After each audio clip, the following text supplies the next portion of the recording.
নমস্কার বন্ধুরা, চম্পা কিচেন আমি আপনাদের স্বাগত জানাই। আপনাদের সামনে আজকে একটা সহজ রেসিপি নিয়ে এসেছি। আপনারা সেই রেসিপিটা দেখুন। আর এই রেসিপিটা আপনারা বাড়িতে বানাবেন, অনেক সহজভাবে কম খরচায় রেসিপিটা হয়ে যায়। এটা আমি আজকে নিমকি বানিয়ে আপনাদের দেখাবো। আপনারা সকাল বিকাল চায়ের সাথে খেতে পারবেন। আসুন আপনাদের নিমকি বানাবো কেমন করে রেসিপিটা দেখাচ্ছি। বানানোর জন্য হাফ কেজি ময়দা নিয়েছি, আর এখানে নিয়েছি সাদা তেল, কালো জিরে, লবণ আর বেকিং সোডা। এদের ময়দাটা গুলে দেখাচ্ছি। হাফ কেজি ময়দার সাথে এই সামান্য পরিমাণ বেকিং সোডা নিয়েছি, স্বাদ অনুসারে লবণ আর অল্প কালো জিরে। আর এখন আমি সাদা তেল দিয়ে ময়দাটা মিলিয়ে নেব। তেলটা একটু বেশি দিলে খাস্তা হবে, খেতেও ভালো লাগবে। আর আপনারা এটা নিমকিটা ঘরে বানিয়ে মাস 15 দিন রেখেও খেতে পারবেন বানিয়ে রাখলে। এখন আমি ময়দার সাথে তেলটা লবণটা ভালো করে মিক্স করে নিচ্ছি। তারপরে আমি অল্প অল্প জল দিয়ে মেখে নেব। আপনারা খাস্তাওয়ালা নিমকি যদি বানাতে চান এমনভাবে তেলটা দেবেন। আমি তো হাফ কেজি ময়দা নিয়েছি, হাফ কেজি ময়দার মধ্যে আমি 50 গ্রাম তেল দিয়েছি। আপনারা চাইলে একটু বেশিও দিতে পারেন। তেলটা বেশি দিলে নিমকিটা খাস্তা হবে, বুড়ো টুড়ো মানুষও খেতে ভালো হবে। এই দেখুন আমি তেলটা যে ময়দার মধ্যে দিয়েছি, এই দেখুন এরকম করলে একদম দলা হয়ে যায়। তো মনে করবেন এটা খাস্তা হবে নিমকিটা। আর ঘরে অনেকদিন রেখেও খেতে পারবেন। আর বুড়ো সুড়ো মানুষ থাকলেও তারাও খেতে খুব ভালো হবে, তাদের জন্য খুব ভালো হবে, শক্ত হবে না, কড়া হবে না। এখন আমি ডো করে নিচ্ছি অল্প অল্প জল দিয়ে। একদম অল্প অল্প জল দিয়ে গলবেন, বেশি পাতলা করলে নিমকিটা বেলতে ভালো হবে না। দেখুন বন্ধুরা, আপনারা যত ময়দাটা মাখবেন তত ময়দাটা ডলাটা ডলবেন ততই ভালো হবে। আর নিমকিটাও খাস্তা হবে, নরম হবে। এই দেখুন আমি কত সুন্দর করে মেখেছি। আর ডোটা যদি ভালো হয় তাহলে মনে করবেন হাতেও লাগবে না, গামলায় লেগে থাকবে না, তাহলে মনে করবেন ময়দার ডোটা খুব ভালো হয়েছে। এখন আমি নিমকির জন্য লেচি করে নেব।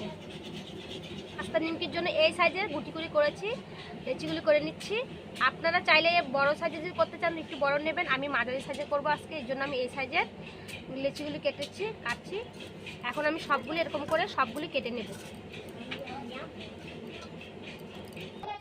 তো দেখুন আমি এক এক করে লেচিগুলি বেলে নিচ্ছি খাস্তা নিমকি করার জন্য। আমি তেল দেবো না বেলার মধ্যে, আমি আগেই তেল দিয়েছি, কিন্তু আমার তেল লাগবে বেলার পরে।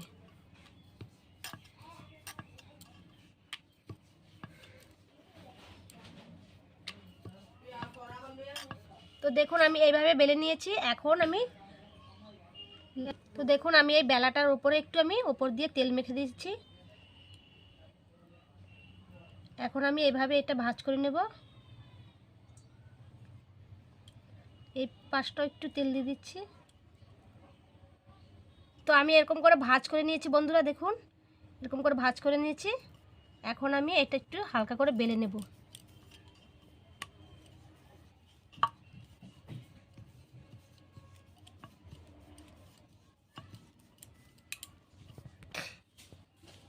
এই দেখুন এখন আমি এটা বেলে ফেলেছি। এখন আমি একটু চাকু দিয়ে একটু কেটে কেটে দিচ্ছি গাটা। এরকম করে এক এক করে আমি সবগুলো বেলে নেব। আর একটা আপনাদের দেখাচ্ছি। দেখুন বন্ধুরা আমি এটাও বেলে ফেলেছি। এখন এটার উপরে আমি একটু তেল মেখে দিচ্ছি।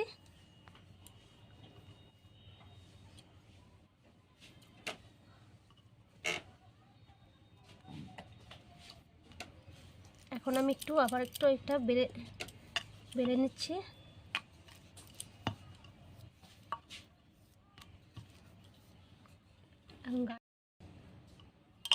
তো বন্ধুরা দেখুন আমি এই যে আপনাদের দুটো দেখালাম, এটা এরকম করে আমি সবগুলো লেচি এরকম করে বানিয়ে নেব। তারপরে আমি উনুনে আঁচ ধরাবো।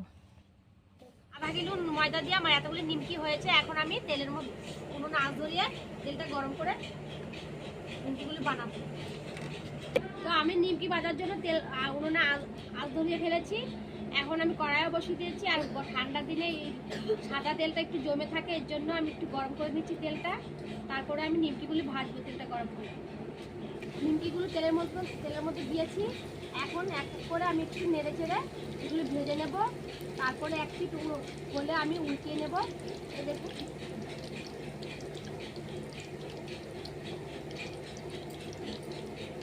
খাস্তা নিমকিগুলো ভাজা হয়ে গেছে, পুরো মোড় করে ভাজা করেছি।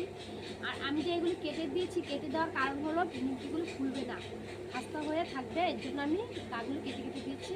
আপনারাও বাড়িতে বানালেন এমন করে গাগুলো কেটে দেবেন, তাহলে আর ফুলবে না, আর না কাটলে ফুলে যাবে ফুলের মতো। এখন আমি নামিয়ে ফেলবো, আমার ভাজা হয়ে গেছে।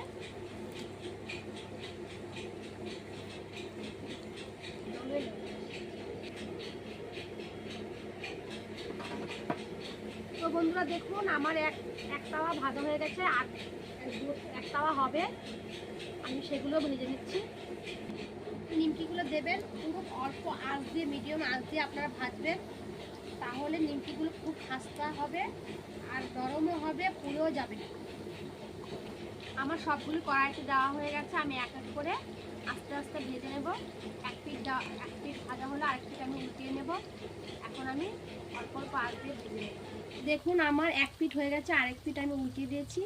এই যে আমি দিয়েছি, এরকমভাবে আপনারা যদি দেন তাহলে একটা একটা করে সবটি উল্টিয়ে নেবেন, নাহলে কোনোটা যে লেগে আছে সেগুলি না উল্টালে ভালো করে ভেতরে কাঁচা থেকে যাবে। তার জন্য একটা একটা করে দেখে উল্টিয়ে ভেজে নেবেন, তাহলে ভাজাটা খুব ভালো হবে।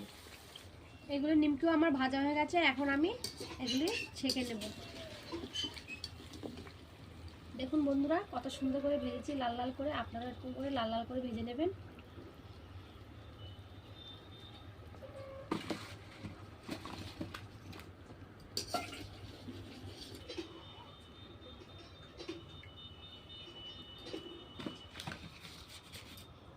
তো দেখুন আমার সবগুলি ভাজা হয়ে গেছে, এখন আমি আপনাদের একটু চা দিয়ে বানিয়ে দেখাচ্ছি। বন্ধুরা দেখুন আমি আধা কিলো ময়দার খাস্তা নিমকি এতগুলি হয়েছে দেখুন। আর এই নিমকির সাথে গরম গরম চা হলে তো আরও বেশি ভালো হয়, এর জন্য আপনাদের গরম গরম চায়ের সাথে আমি এই খাস্তা নিমকিটা দেখাচ্ছি। দেখুন সকাল বিকালে ঠান্ডার মধ্যে এক কাপ চা আর 3-4টে খাস্তা নিমকি হলে এক টাইপের আপনাদের নাস্তা হয়ে যাবে, আর ভালো লাগবে খেতে। আর আমার ভিডিওটা যদি আপনাদের ভালো লেগে থাকে অবশ্যই কমেন্ট করবেন, শেয়ার করবেন, লাইক করবেন, আর সাবস্ক্রাইব করে আমার পাশের ঘন্টিটা ক্লিক করে দেবেন। আর আপনাদের অনেক অনেক স্বাগতম জানাই, আর আপনারা আমার পাশে থাকার জন্য অনেক অনেক ধন্যবাদ জানাই। নমস্কার।